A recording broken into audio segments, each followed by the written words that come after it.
प्रणाम। जय श्री राम। पिछले वीडियो में आपने देखा कि सप्तर्षियों ने पार्वती जी की हर तरह से प्रेम परीक्षा ली और अंत में भगवान शिव के प्रति उनके असीम प्रेम को देखकर सप्तर्षि अत्यंत प्रभावित हुए। उन्होंने पार्वती जी को प्रणाम किया और हिमवान के पास चले गए। जाय मुनिन्ह हिमवंत पठाए, करि बिनती गिरजहि ग्रह लाए। मुनियों ने जाकर हिमवान को संदेश दिया, हे गिरिराज, पार्वती जी की तपस्या अब पूर्ण हो चुकी है। आप उन्हें विनम्रता पूर्वक घर ले आइए। इससे हिमवान प्रसन्न होकर अपनी पुत्री पार्वती को घर ले आते हैं। बहुरि सप्त ऋषि शिव पहि जाई, कथा उमा कै सकल सुनाई। उसके बाद सप्तर्षि शिव जी के पास गए और उन्होंने पार्वती जी की पूरी कथा, उनकी तपस्या और समर्पण की बात भगवान शिव को सुनाई। भय मगन शिव सुनत सनेहा, हर्षि सप्तर्षि गवने गेहा।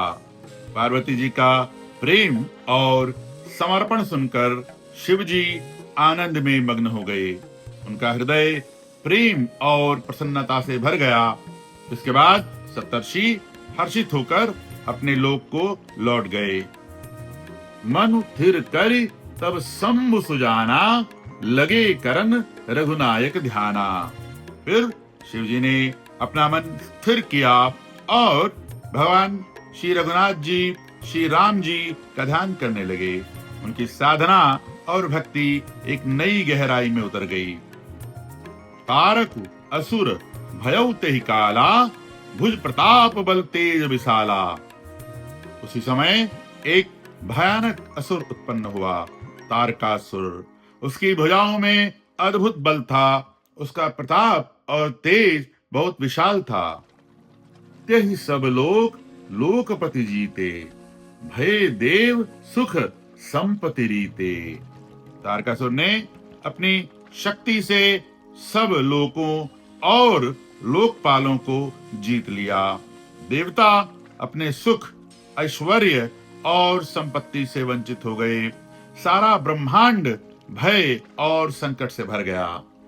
अजर अमर सो जीति न जाई, हारे सुर करि विविध लड़ाई। वह असुर अजर अमर था, इसलिए उसे कोई देवता या योद्धा नहीं जीत सका। देवताओं ने उससे अनेक बार युद्ध किया, लेकिन हर बार पराजित हो गए। तब विरंच सन जाय पुकारे, देखे विधि सब देव दुखारे। तब सारे देवता अत्यंत दुखी होकर ब्रह्मा जी के पास गए। उन्होंने सब देवताओं की व्यथा देखी और कहा, सब सन कहा बुझाई विधि, दनुज निधन तब होई। शंभु शुक्र संभूत सुत, यह जीतई रण सोई। ब्रह्मा जी ने कहा, हे देवताओं, यह तारकासुर केवल तब मरेगा जब भगवान शिव के यहाँ एक पुत्र उत्पन्न होगा। वही इस दैत्य को युद्ध में पराजित करेगा। मोर कहा सुनि करहु उपाई, होई ही ईश्वर करिह सहाई। ब्रह्मा जी ने आगे कहा, अब मेरे कहे अनुसार उपाय करो। ईश्वर स्वयं सहायता करेंगे और सब मंगल होगा। सती जो तजी तच्छमक देहा, जनमी जाई हिमाचल गेहा। वह सती जिन्होंने दक्ष यज्ञ में अपने शरीर का त्याग किया था, अब हिमालय के घर में पार्वती के रूप में जन्म ले चुकी हैं। तेहि तप कीन शंभुपति लागी, शिव समाधि बैठे सब त्यागी। वही पार्वती अब शिव जी को पति रूप में पाने के लिए कठोर तप कर रही हैं और शिव जी समाधि में लीन हैं। उन्होंने सब विषयों का त्याग कर रखा है। जदपि अहई असमंजस भारी, तदपि बात एक सुनहु हमारी। यद्यपि अभी बहुत असमंजस की स्थिति है, सब कुछ जटिल और विचित्र लग रहा है। फिर भी मेरी एक बात ध्यान से सुनो, सब कुछ ब्रह्म की योजना के अनुसार ही हो रहा है। पठवहु काम जाय शिव पाही, करे क्षोभ शंकर मन माही। ब्रह्मा जी ने आगे देवताओं से कहा कि कामदेव को शिव जी के पास भेजो, जिससे कि शिव जी के मन में क्षोभ उत्पन्न हो, बेचैनी उत्पन्न हो और उस बेचैनी में वे समाधि से बाहर आ जाएं। तब हम जाई शिवहि सिर नाई, करवाऊ विबाहु बरियाई। ब्रह्मा जी आगे बोले कि जब कामदेव अपना कार्य पूरा कर देंगे और शिव जी समाधि के बाहर आ जाएंगे, तब हम जाकर शिव जी के चरणों में सिर नवाएंगे और विनम्रता पूर्वक उनसे निवेदन करेंगे कि वे पार्वती जी से विवाह कर लें, और यदि आवश्यकता पड़ी तो उनसे इस बात के लिए हठ भी करेंगे।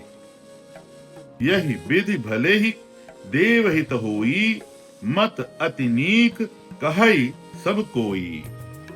सब देवताओं ने कहा यह उपाय सबसे उचित है और इससे देवताओं का हित होगा।